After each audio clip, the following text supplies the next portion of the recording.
we discussed on Maxwell's relation derivation in the last class.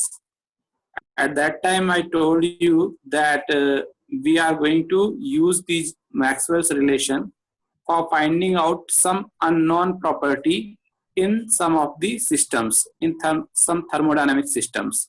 So today we are going to see some examples in which Maxwell's relations can be used to find out some of the properties. Okay. Before going up to that level, we need to derive one important equation which is called Clausius-Clapeyron equation. It is related to phase change of materials. Phase change, when we say, its meaning is changing from one phase to another phase. That means from solid to liquid, or from liquid to gas, or from gas to solid back or liquid back, right? So such changes are called phase changes. Whenever there is a phase change, we want to know what is the enthalpy involved. Enthalpy is a thermodynamic property which is having internal energy and pressure and volume terms together to tell what is the total energy content of particular material in one phase, and when there is a change in phase, what is the change in enthalpy. We are interested in that to know how much heat we need to supply to change the phase from one phase to another phase. And phase change is important in many real applications. One of them we'll discuss here. Now go to the next slide.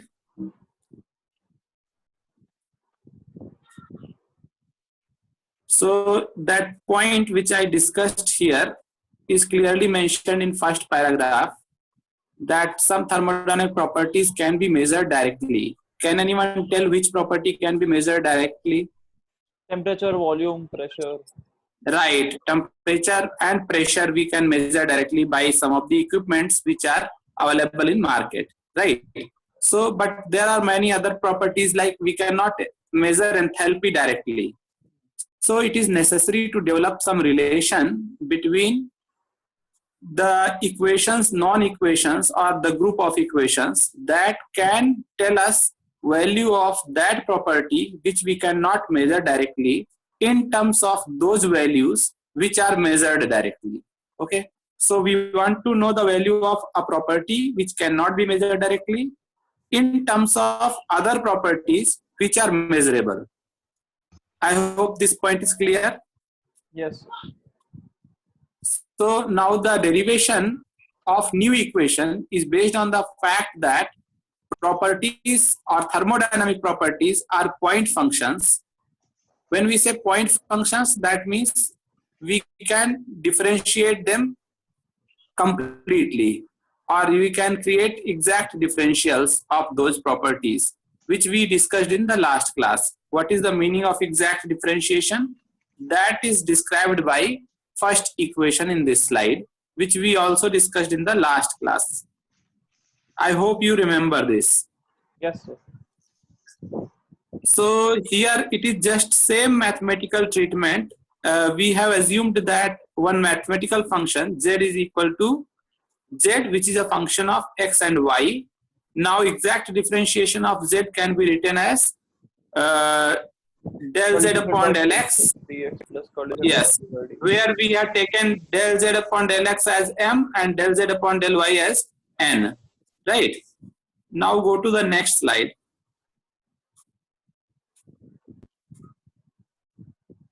In this one, m is equal to del z upon del x for constant y, and n is equal to del z upon del y for constant x.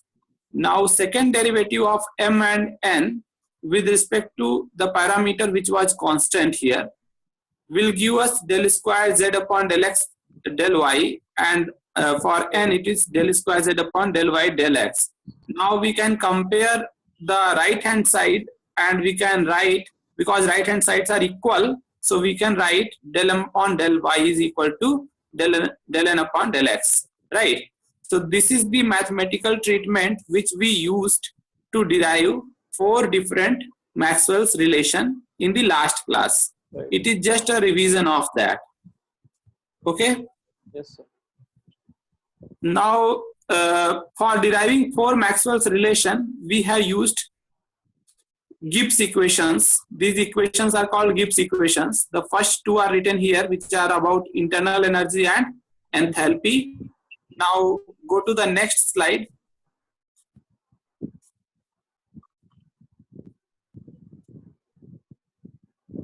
The other two equations are written here, which are from Helmholtz function and Gibbs function. These all four equations we have discussed in the last class. From these four equations, how to write Maxwell's relation, which is written in the lower portion of this slide, that also we derived in the last class, right? Is there any doubt? No, sir. Not for me. Now go to the, if anyone having doubt can ask the question now.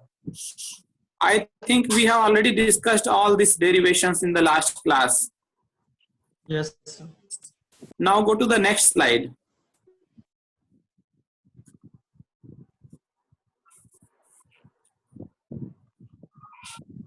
Okay, so in this one, what we want to do, we want to develop some important relation for partial derivatives.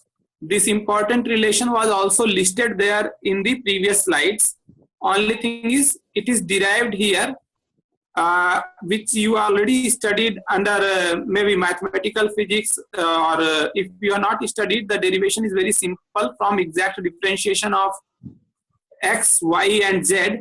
If you add all of them together, you will get del x upon del y for constant z into del y upon del z for constant x into del z upon del x for constant y is equal to -1. That is given in the next slide. Go to the next slide. This is the mathematical property of partial, not this one. Please go to one slide back. Yes, the last equation. I just read the last equation.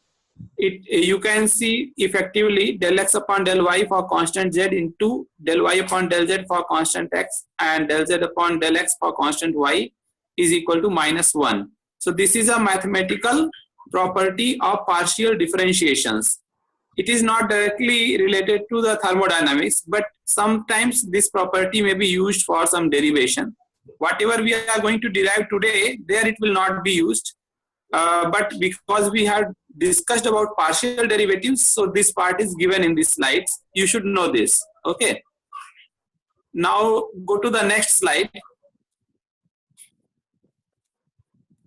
This derivation, I think we have discussed in the last class also. Del x upon del y for constant z is equal to minus del z upon del y for constant x upon del z upon del x for constant y. Now this up to here, it was a discussion of partial derivatives.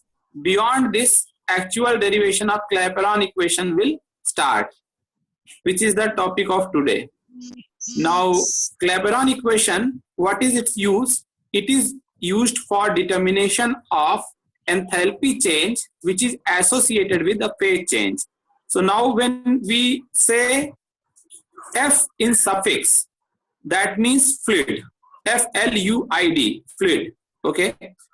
G in suffix means Yes. gas, and L in suffix means Liquid. liquid. Okay.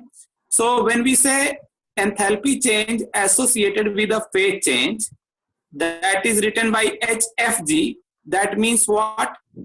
The enthalpy change associated with a phase change from fluid to gas. Sir, what is Clear? the difference between fluid and liquid? Fluid and liquid, there is no difference. Okay. So fluid and liquid are the same, right? Yes. Okay. But I think here when we are using notations F, G and S, then S will be solid, F is for fluid, G is for gas. Okay, sir. Okay. Like the figure given here in this slide is using L V and S, solid, liquid and vapor. But from the book where from we have referred this statement, it is using another notation. For liquid, it is using fluid. For vapor, it is using gas. So from F to G, that means from fluid to gas. That means from liquid to vapor. Right, sir. No Okay. problem. Okay. Yes. So now what we want to do, we want to use the known values of pressure, volume and temperature to find out unknown value of enthalpy change. This is the application of Maxwell's equation. application of what? Maxwell's relations. Okay, by using that we will do this. Now go to the next slide. Now what we are going to use? We are going to use the third Maxwell's relation. I hope you remember all four Maxwell's relation. One of them is written here on top of this slide, and this relation is the third Maxwell's relation. It is partial change in entropy with respect to volume for constant temperature is equal to partial change in pressure with respect to temperature for constant volume. Okay. Now during phase change, pressure is the saturation pressure. Why it is written here that pressure is saturation pressure? Because I hope you remember my first lecture wherein I told you that if there is a closed container wherein if we are heating some liquid, then what happens with respect to time, or if you just leave the liquid at some constant temperature, what will happen? Some of the molecules which are having higher energy will jump into the enclosed volume of the container, and after certain time when they are getting saturated, they will jump back into the liquid. Now under equilibrium, the number of molecules jumping back into the liquid and the number of molecules going into the volume of the container will be equal. So that is called saturation state. Everyone understands this? Yes, sir. So, sir, are you only considering this for a isolated system whereby there can be no exchange between the system and surroundings? Generally, this equation is used for such purposes. I will give one example wherein the purpose will be clarified. Okay. So now this during phase change, what happens? Phase change means we are talking about change from liquid to gas or fluid to gas, right? The pressure is saturation pressure, which depends on the temperature only. The saturation pressure will increase if we increase the temperature at which the liquid is heated. I hope it is agreeable argument. Yes, sir. So we can write that saturation pressure is a function of saturation temperature, which is written in the second line of this paragraph. Clear? Yes. Saturation pressure is a function of saturation temperature. Okay. So in such case, when we are taking Maxwell's third relation, in place of writing del P upon del T, we can write total derivative dP by dt. Because the volume does not have any effect on pressure. Right. Right. That's why we can do this conversion.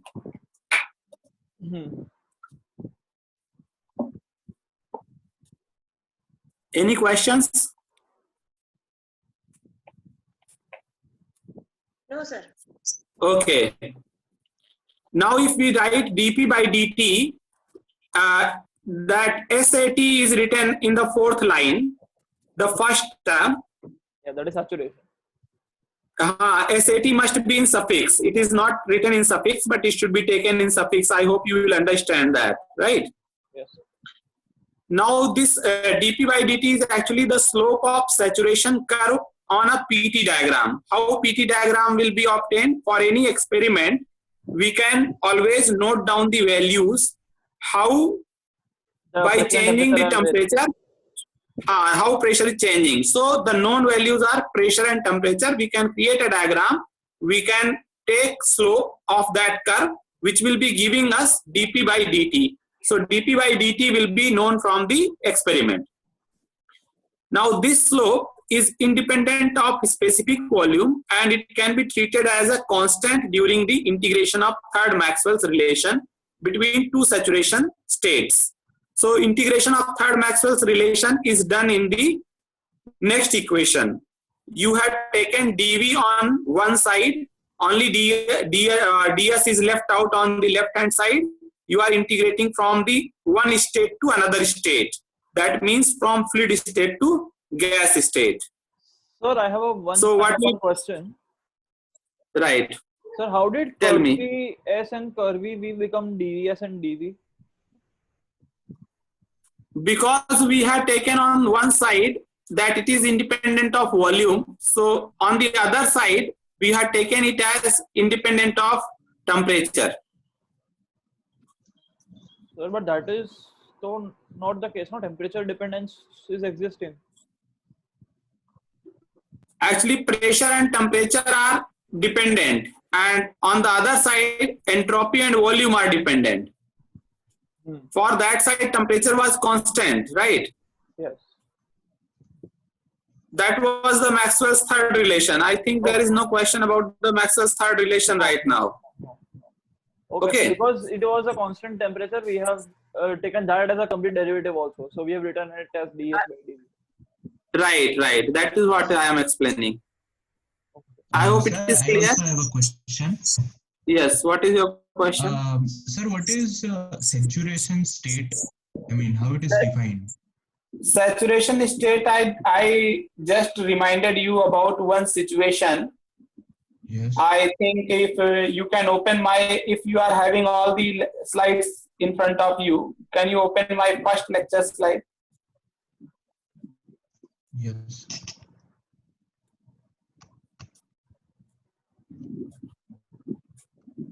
Yes, sir. Just a minute, let me check it in first one. If it is not there, it may be in the second one, the one point which I want to mention here.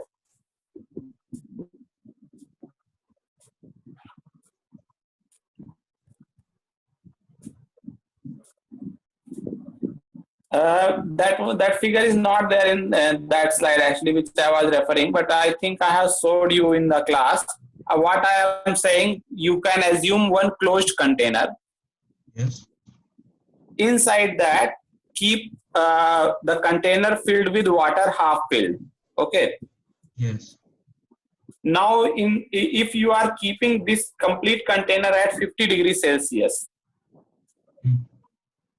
just keep it at 50 degrees Celsius. What will happen? It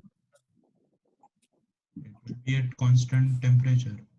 I think what I want to tell you that some of the molecules of the water will go in the portion where there is no water. That means the container inside air will become wet, or you can say it will become humid. Do you agree with that? Yes, sir.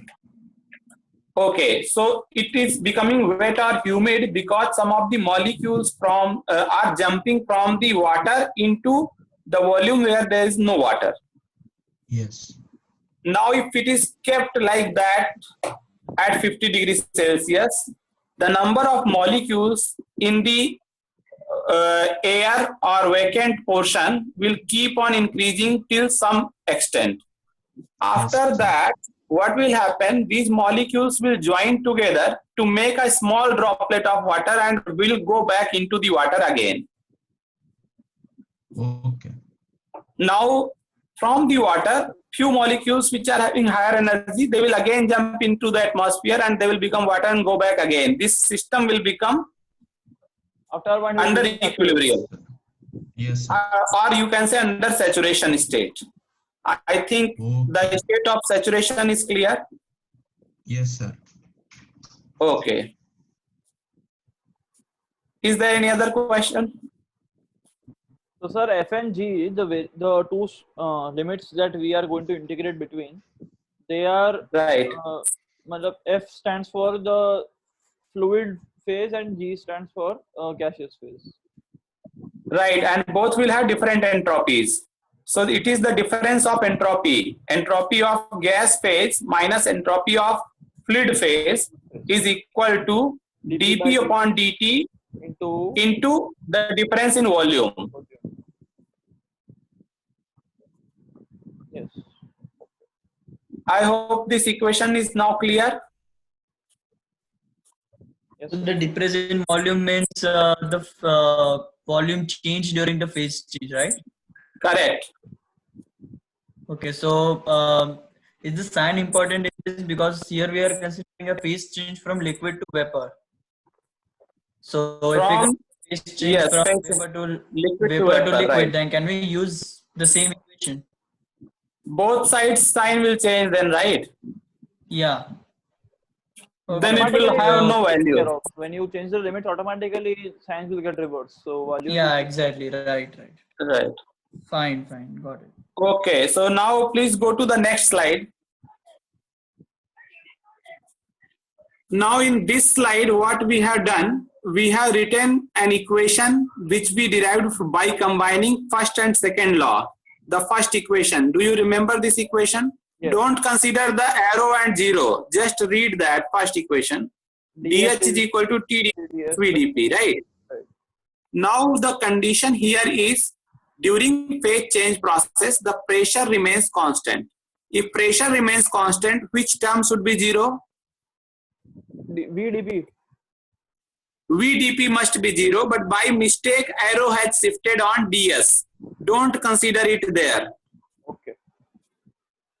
The answer should be here, but after putting up that condition, the answer must be dH is equal to TdS. Right? Right. Now integrate again within the same limits. F to G. What you will get? Hg minus Hf is T. Yes. G minus SF. Right. It is T into SFG. That means Sg minus Sf. But just now in previous slide, we have found out the value of Sg minus Sf from Maxwell's third relation. Right? Yes. Right. Yes, sir. Yes. That we need to substitute here. If you substitute the value of Sg minus Sf, what you will get?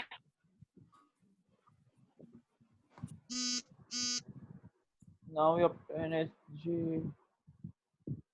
You are going to get HFG upon T equal to dP by dt times. so yes. So this equation you have got. If you rearrange the terms, you will get the rate of change of pressure with respect to temperature under saturation condition is equal to enthalpy change divided by temperature into volume change. Right? This equation is known as Clapeyron equation, and its derivation is complete. Sir, a question. Yes. Sir, initially in this slide we are saying that the pressure remains constant, and now we are trying to find the rate of change of pressure with temperature. So then pressure is remaining constant with what? With time or with volume? The first statement, what was given here, the pressure remains constant during phase change process, right? Yes. With respect to volume, it is V into dP. It is. Okay, so with volume there is no change in pressure. Yes, but in the last equation, it is with respect to temperature. All right. Anyway, if there is still some confusion, we are going to nullify that confusion by deriving the same equation with one more approach in the same lecture today itself. Okay. Yes. So yes.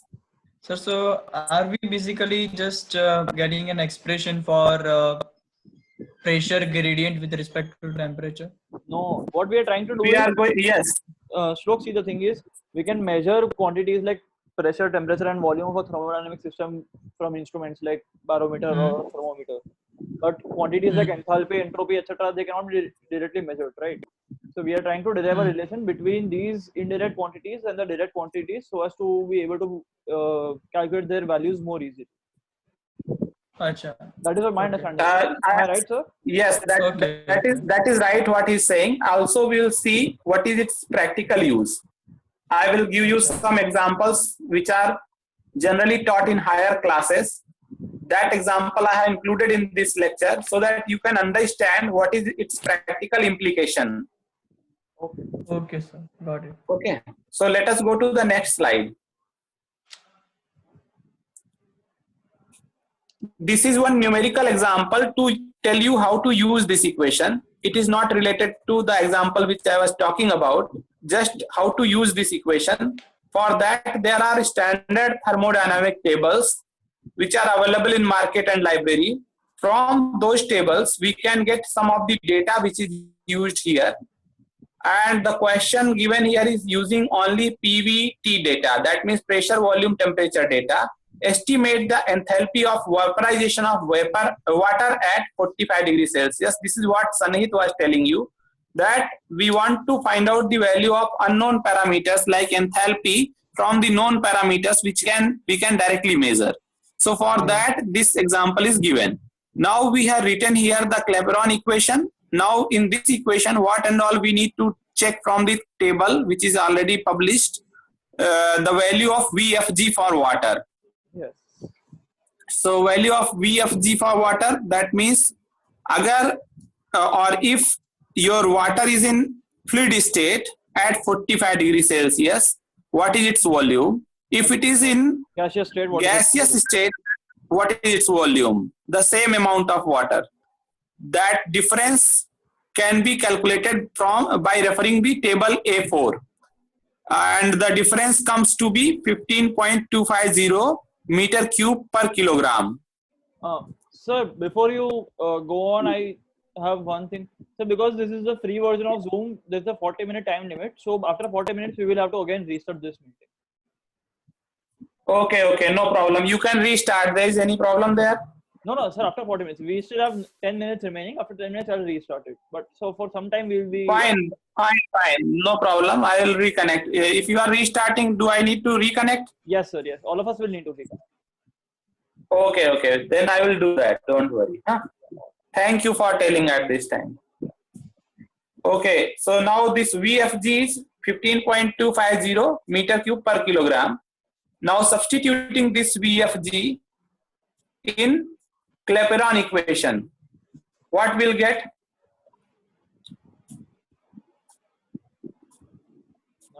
We'll get HFG, right?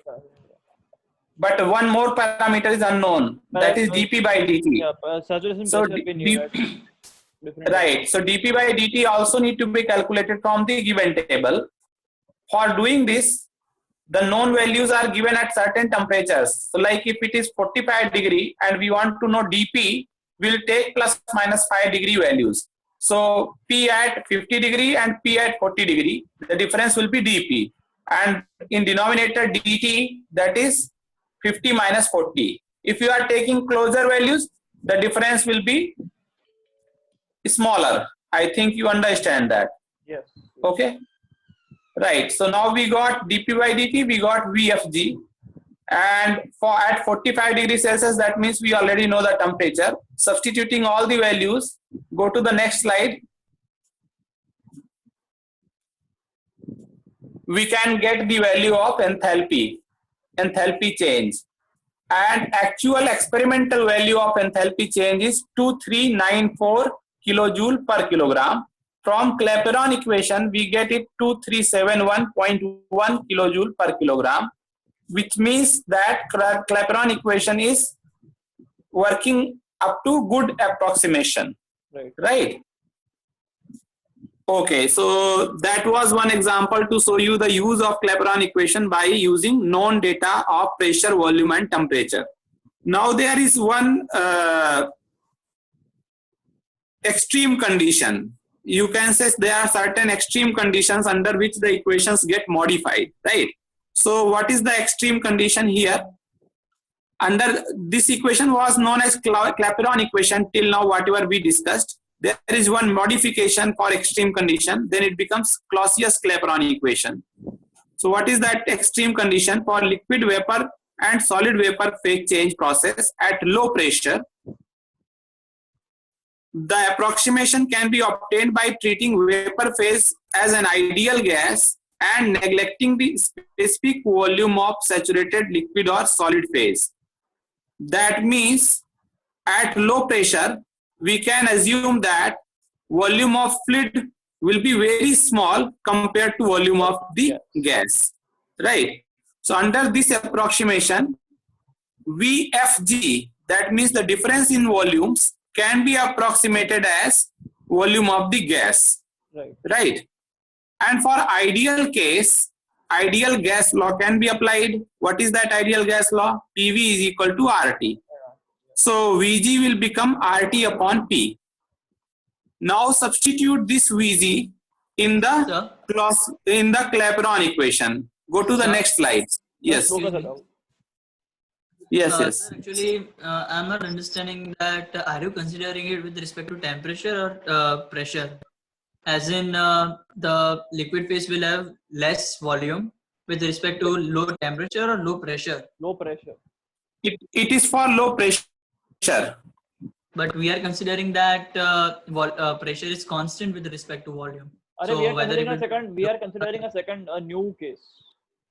It is a new case, which is extreme case. Clapeyron equation derivation is over. Now there is a new case in which at very low pressure, if we are going, their volume of gas will be much bigger than volume of the fluid. If it is high pressure, then we can compress the gas also near to the volume of the fluid. There we cannot say this. We cannot say that volume of gas is much bigger than volume of fluid for higher pressures.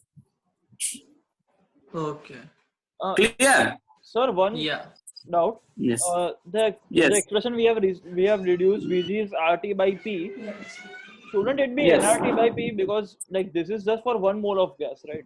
N is number of moles. Yes, actually these derivations are done for 1 mole only. The molar complexity is not included right now. It can be included for some for real problems. Okay. For derivations, it is not included, right? Okay. Yes. So it is V is equal to RT upon P. If we substitute that in this equation, go to the next slide.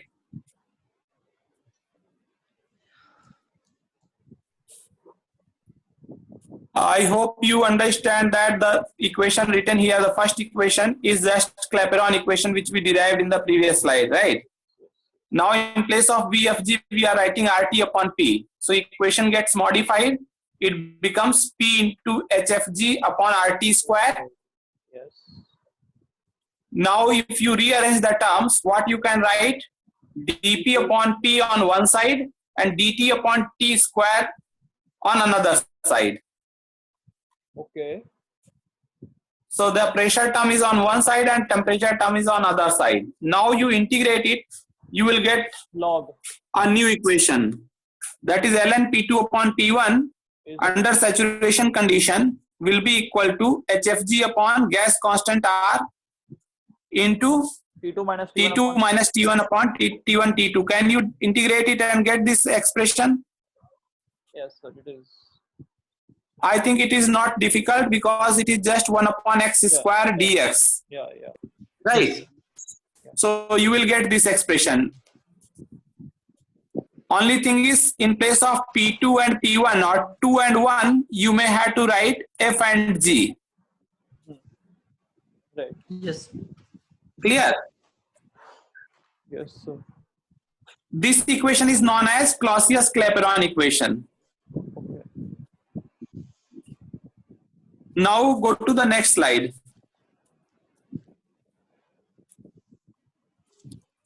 I was talking about this example, which is generally taught in higher classes. In this example, we are going to understand what is the application of Clausius-Clapeyron equation in real world situations. This part is to improve your understanding to a greater extent. Okay. If you have to write short note, just a paragraph, then you may use this information. Mostly I don't ask this topic in examination because I understand that this is from higher classes. Okay. What is mentioned here? Thin film deposition. Thin film deposition. It is just a minute. So the time remaining is less than a minute. So let us do one thing. I'll end this meeting right now. I'll start a new meeting and then we can carry on from here. Can we do that? Sure. So that we don't break the Do it. Okay. Okay. Okay.